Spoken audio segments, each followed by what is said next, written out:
In this video, we will be learning how to use the Invoice search window. Click on AP Invoice in the toolbar to bring up the AP Invoice screen. If you know the invoice number you're looking for, click on Find, type the invoice number in the appropriate field, and click OK.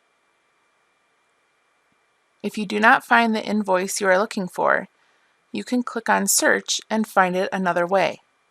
When you click on Search, the Invoice search screen pops up and you have many different options. If you know the invoice number is between $5,000 and $5,999, you can type those invoice numbers in the Invoice Number fields and the system will populate a list of posted invoices in that range. You can narrow down this search if you know the approximate date the invoice was posted. You can also narrow down your search if you know the dollar amount of the invoice. Once you find the invoice you're looking for, just double-click on the line and the invoice will pop up.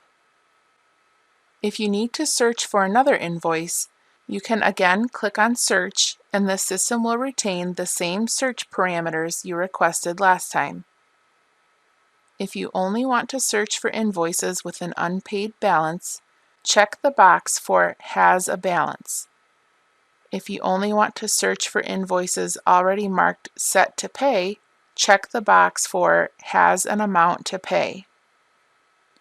You can also mark invoices Set to Pay in this window by highlighting them and clicking on Pay Highlighted. If you have marked an invoice in error, you can also click on Unpay Highlighted to take it out of the OK to Pay status. Congratulations! You have successfully learned how to use the Invoice search window.